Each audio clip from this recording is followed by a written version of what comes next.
All right, we're playing it fast and loose today. I've been in an Astros jaunt for these last couple days, as some of you may have noticed. But we've got Dameon Pierce to talk about because he was on Texans radio. Michael Beckman, nice to see you. Matthew O'Coin, am I planning on making that cover 2 video? Yes, I am. I'm not sure if I'm going to get to it today. But as I endeavor to explain some of the basics or not so basic parts of football, yes. Let me know if this picture is hazy because I'm seeing a signal issue here. This is where we are with Dameon Pierce. I just want to give you this little reminder as we look at some of his better plays from this year, including zone runs, right? Because one of the big issues with Dameon, we wondered, is does this guy really fit into Bobby Slowick's scheme?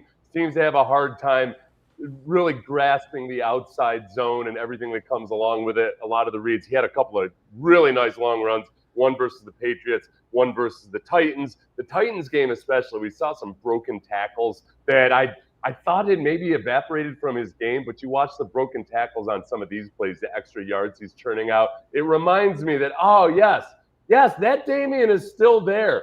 That Dameon still mows people down and drags ball carriers behind him. On this one, first contact, second contact, he ends up getting, an extra 5 yards as he's fighting his way through 8 different dudes. So, Dameon, I am resetting everything on Dameon. Let's play a fun, except a little bit excruciating experiment here. When we look at his stats, if you just look at the top line, let's pretend for a moment that Dameon Pierce was a rookie last year. And he was one of these rookies that got in every now and then, but had 40 attempts for 293 yards, 7.3 yards per attempt. You'd be saying, hey, that guy deserves more carries. But it's hard. It's hard to erase and forget the struggles of 2 years ago, especially. Last year, we just didn't see him that much. Joe Mixon was having a hell of a year. I am 100% open to Dameon Pierce just clicking with the right coordinator, with the right system, with a coordinator that hopefully can teach things perhaps a little bit more clearly, that has the blocking in front of him lined up better. Because you guys know, and you remember, if you're a subscriber to this channel, about 10 months ago, I was in agony over the Dameon Pierce experiment. And in my mind, at one point, I was just convinced that they were going to trade him or had to trade him. I've wiped the slate clean with all of that, and I'm very open to Dameon potentially being just looking more like the rookie version of himself right before I leave. Yes. Okay, so I talked about my logic class this morning. Really rooting for Dameon to fit in. Me too, as well. And Michael, I know that you wanted that cover 2 video, so I will get to that sometime in the next couple days. Dameon was on Texans radio, and partly on the football side of things, I just want to see Dameon Pierce succeed. On the personality side of things, this is what Dameon is. Remember the old term from the financial crisis and the Great Recession, too big to fail? Dameon is too likable to fail. Plenty of likable dudes don't make it in football. If anything, being likable is sometimes a little bit of a detriment in some positions. But like, this is just, you can't get enough of Dameon in your life. This is Dameon Pierce. Simply when asked by Mark Vandermeer if the new scheme fits him better, I think I left a little bit of Mark's question in here. Does it fit you better perhaps, or am I putting too much into that? You tell me. I think you're putting just a little too much. It just comes down to how Coach Caley has organized and taught the playbook. You know, it's one thing to have a lot of plays and, have a lot of players at your disposal. Oh, we got this for that situation. But if everybody don't understand it and they don't click and stick, it's kind of hard to go out there on game day and be completely confident in what you're doing. So Coach Caley has done a great job of, micromanaging the playbook these last 3 weeks, with phase 1, phase 2, phase 3. He's just been introducing bit by bit, and we just been understanding the whole picture as offense just that way. And you can tell him, man, he brings the juice every day. He's enthusiastic about what he does. He believes in what he does, and that's what we buying into. That's what we're doing right now. This is what OTAs is for. Like, we're buying in right now. We're trusting what he got on the paper, and everybody seems comfortable to me. That's one thing I can definitely tell you from last year coming this year. Everybody seems comfortable. Everybody seems confident in what they're doing. And, man, we got some good things brewing up. First you click it, and then you stick it. I've never heard click it and stick it before. It could sound lewd in different scenarios. The 2 things I liked about that, one, I think Dameon's doing the right thing and being diplomatic. He knows that any question like this, even if it's from Vandermeer, and Vandermeer is not looking for clickbait or anything, but anytime you're asked to say, hey, how is this system different than the system before? Almost any compliment you give the new guy or the new system is going to sound like you're bagging on Bobby Slowick or whomever else. And I don't think Dameon wants to be that guy. But you could see towards the end, he veered into, guys are a lot more comfortable this year compared to last year. So one thing that offensive coordinators strive for, this is not a Kyle Shanahan thing or a Josh McDaniels thing. It's just one thing that most offensive coordinators should strive for is the illusion of complexity. So we want to make it as simple as possible for our players, but it needs to look complex to the defense. You got to constantly have the defense wondering, like, what the hell are they doing here? Where in the minds of the players, it's relatively simple and straightforward. And both coaches are going to talk about that before you ever see them operate as a coordinator. We heard Bobby Slowick say similar things to that. I think Nick Caley would probably agree. Yes, the illusion of complexity is what you go for. So what I'm encouraged about with Nick Caley so far is we've heard so many guys from Dameon to others before him talk about Nick Caley and exactly how he's teaching everything and how straightforward it is and guys feel secure in what they're doing. That's really good. I mean, there's some guys that are just better teachers than others, and all the reports you see about Nick Caley from previous places and what the guys are saying right now is that he is hands-on and detail-oriented, but really trying to find what works for guys, what they can latch onto, and hopefully go with their strengths. And you saw, like in that highlight video, just from this year. I've showed highlights from the past years, but like from those good plays this year, some of them zone runs, some of them outside zone, some of them gap schemes. Dameon still has that in him. The other part of Dameon that I had kind of forgotten, that Sean Bajani was co-hosting for Sean Pendergast last week, and he asked me a question about Dameon Pierce being a factor in the passing game. And I kind of poo-pooed it, and then I realized, like, wait a second, nope, reset, Seth. You got to reset. So Dameon was asked about being used in the passing game, and I went back and found some of the reception highlights of his from 2022. So just to remind you of what Dameon Pierce is capable of doing in the open field, and this is when he was a little bit chunkier his rookie year. Here's Dameon Pierce talking about his love for the passing game and how it happened. I learned playing football, playing catch. That's how everybody got introduced to playing football.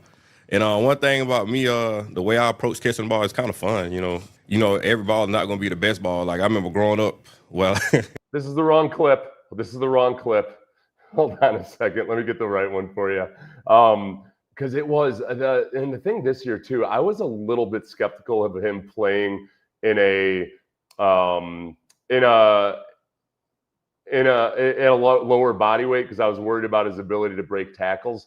But he did show the tackle breaking ability there in those clips. And in some of the ones, those are all 10 yards or more. He had other examples of it. But here's Dameon Pierce in the passing game.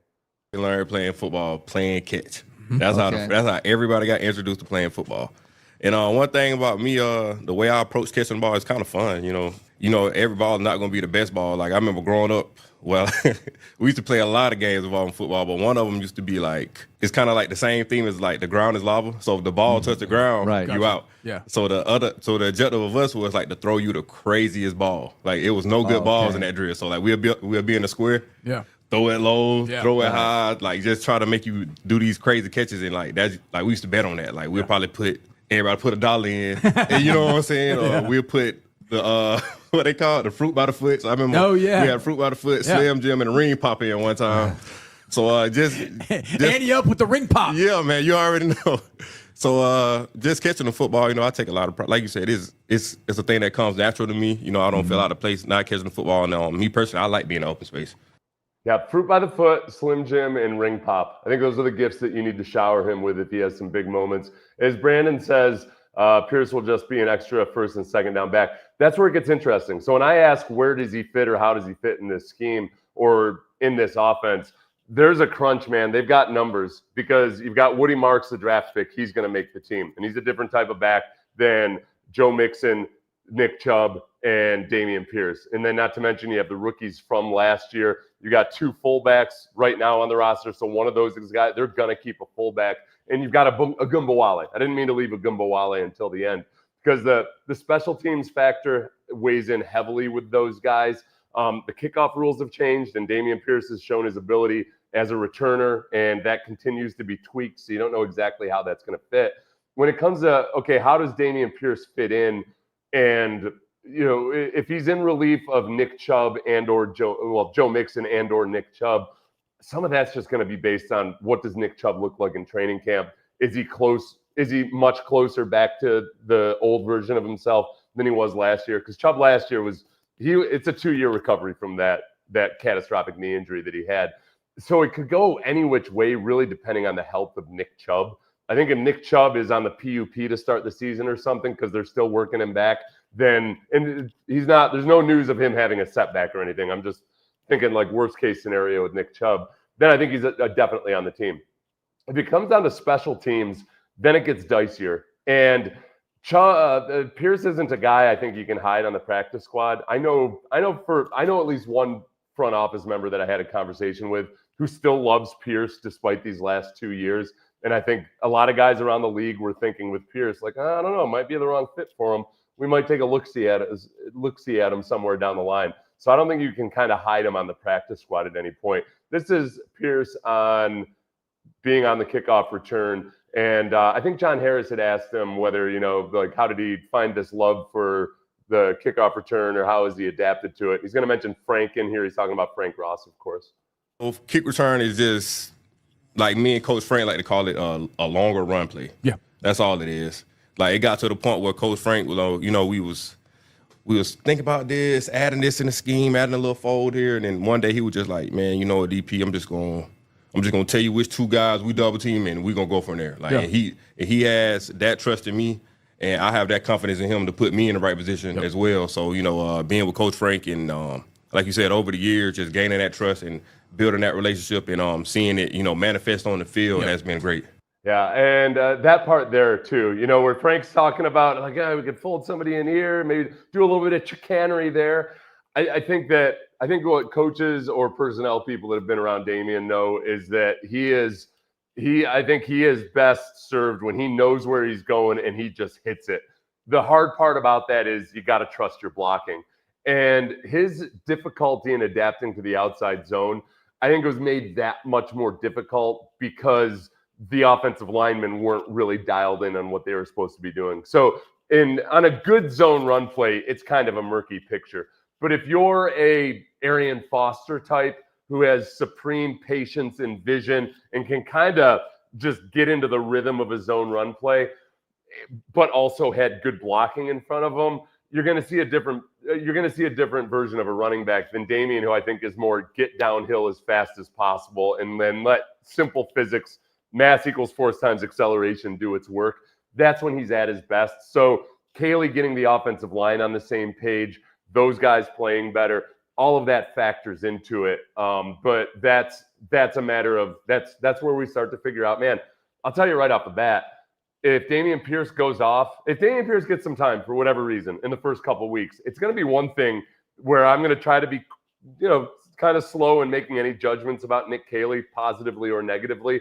That's going to be a huge check plus in Nick Caley's favor. So I'm excited about it. I'm clearing the deck. I'm resetting expectations, and I am wide open to whatever Dameon Pierce might look like this year. Let's see. I know the video is only going to show his best plays, but they sure look pretty to me, catching the ball and running. Yes, that was cherry picked for the good plays. He got stuffed a few times. But going back to training camp last year, I did a video last year from the Steelers preseason game. And I tried to be pretty open about it. There were things that I critiqued about him in the way he was running or making decisions. But at the same time, even on those plays where I don't think he made the right read, there was also at least one critical offensive lineman missing a block.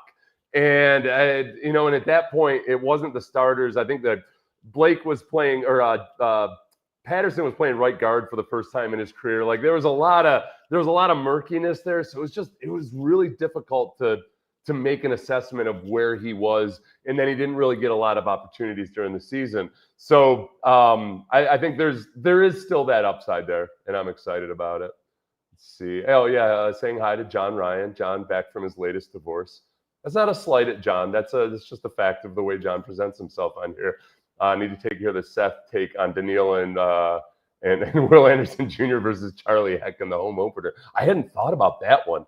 I've been all dialed in on the Rams. I want to get to these D-line rankings where the edge rushers by anonymous executives and personnel people. Will Anderson was ranked 8th in the league. Danielle Hunter was ranked 9th. I know I'm actually pretty cool with it given who was above Will Anderson, but I'm very excited about how close Will Anderson is to surpassing guys like Max Crosby, or at least being on the same level as Max Crosby, Trey Hendrickson, and Nick Bosa as well. So I'll do a video about that. I got the cover 2 video to get to, but right now I got to go do the grocery pickup for my wife. Numero uno.